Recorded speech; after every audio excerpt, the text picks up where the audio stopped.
여러분 안녕하세요. 정형외과 전문의 권유진입니다. 오늘은 손톱 밑에 생길 수 있는 종양에 관해 말씀드릴 건데요. 굉장히 드물고 진단이 좀 어려운 편이지만 한번 생기면 그 통증도 굉장히 심한 것으로 되어 있습니다. 사구체 종양의 자가 진단 및 치료법에 관해 말씀드리겠습니다.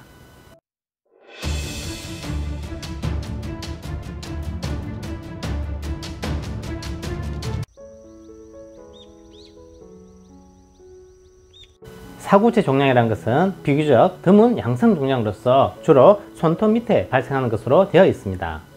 육안으로 봤을 때 약간 푸른 빛을 띠고요. 통증이 매우 심하면서 발생 연령은 주로 20세에서 40세로 알려져 있습니다. 진단과 치료는 조직검사 및 절제술로서 할 수가 있겠습니다. 구독, 좋아요, 알림 설정은 영상 제작에 큰 힘이 되겠습니다. 먼저 역학을 살펴보게 되면 나이는 주로 20세에서 40세에 주로 발생하는 것으로 되어 있습니다. 위치로는 주로 손에서 75%로 대부분이 발생하고요. 손 중에서도 50%는 손톱 밑에 주로 발생하는 것으로 되어 있습니다.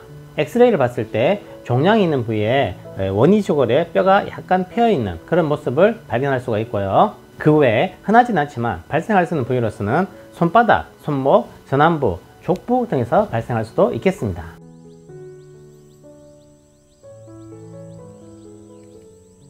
사구체 종양의 원인으로서는 지금까지 알려진 바가 없고요. 유전성도 없는 것으로 되어 있습니다. 크기가 작을 때는 발견하기가 힘든 상황이어서 좀 커지고 난 뒤에 통증이 유발되고 나서 발견할 수 있는 진단이 늦어진 경우가 많겠습니다.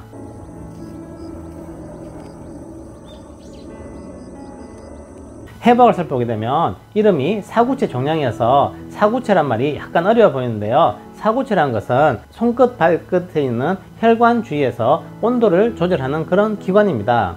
그래서 주로 손끝이나 손톱 아래에 주로 많이 위치를 하겠습니다. 증상을 살펴보겠습니다. 갑작스러운 심한 통증을 느끼고요. 두 번째, 특히 만졌을 때 통증이 더 심해지겠습니다. 그리고 혈관 주위에 생기다 보니까 추위나 찬물이나 얼음을 만졌을 때 혈관이 수축하면서 통증이 더 심해지는 특징을 보이고 있습니다.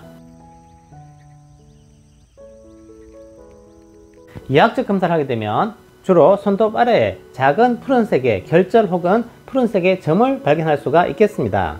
두 번째로는요, 작은 푸른색의 결절이나 푸른 점이 보이진 않고 육안으로 봤을 때 손톱 밑에 아무것도 보이지 않는 경우도 많이 있겠습니다. 사구체 종양이 시간이 지남으로써 점점 커지다 보면 손톱에 변형이나 변색이 유발될 수가 있는데요. 특히 종양의 크기가 커지면서 손톱을 밀고 나오면서 이런 식으로 손톱이 갈라지거나 손톱에 변색이 일어나는 그런 특징을 보일 수도 있겠습니다.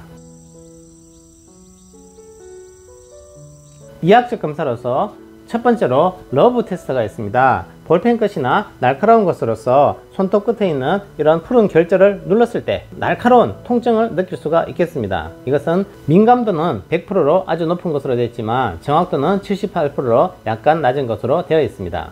두 번째 이학적 검사로서 힐드레스 검사가 있는데요. 힐드레스 검사라는 것은 사구체 종양이 있는 손가락에 지혈대를 감아서 피를 안 통하게 하거나 아니면 팔 전체에 지혈대를 감아서 피를 안 통하게 했을 때 통증이나 압통이 감소하는 것으로서 진단할 수가 있겠습니다. 민감도는 92%, 특이도가 91%로 진단 정확도가 아주 높은 검사라고 알려져 있습니다.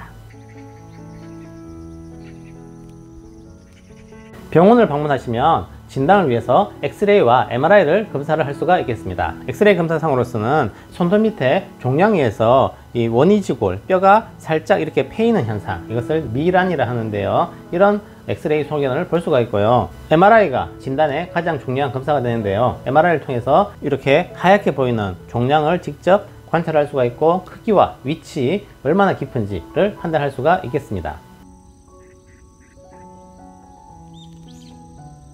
조직 검사를 하게 되면 첫 번째로 세포의 경계가 분명하고 세포 이형성이나 세포 분열 활동이 없는 것을 볼 수가 있습니다.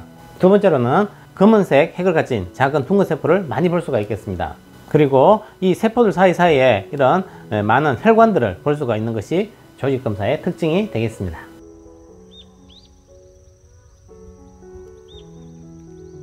사구체 종양의 근본적인 치료는 수술적 치료입니다. 절제술인데요. 수술 후 완치가 되는 것으로 되어 있습니다. 수술을 꼭 해야 하는 경우에서는 일상생활에 지장을 주는 그런 증상이 있을 때, 특히 통증이 심하거나 손톱 변형이 심해서 외관상 보기가 흉하다든가 이런 경우가 있을 때는 수술적 치료를 할 수가 있겠습니다. 수술 결과를 보게 되면 재발은 아주 드문 것으로 되어 있고요. 이 사고치 종양을 예를 들어서 수술을 하지 않았을 때 악성으로 변할 수 있는 그런 가능성은 지금까지 문헌에 보고된 바는 있지만 거의 없는 것으로 되어 있습니다. 수술적 치료에 있어서 재건술이라고 있습니다. 사고치 종양 크기가 너무 클 때는 이것을 제거하고 난 뒤에 조갑상 혹은 손톱 뿌리의 결손이 너무 크기 때문에 이것을 꼬맬 수가 없는 그런 상황이 있을 수가 있습니다. 조갑상 혹은 손톱 뿌리를 제대로 꼬매지 않았을 때는 손톱 변형이 유발될 수 있기 때문에 이것을 재건을 해줘야 되는데요. 자가지방세포 이식 혹은 자가진피 이식을 통해서 조갑상 혹은 손톱 뿌리를 재건할 수가 있겠습니다.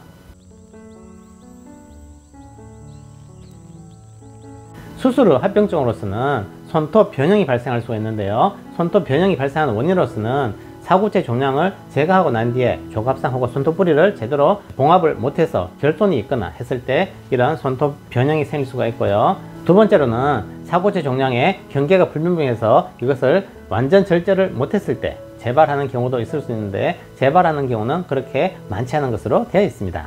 지금까지 시청해 주셔서 감사드립니다. 다음에도 더 좋은 영상으로 여러분들께 인사드리겠습니다.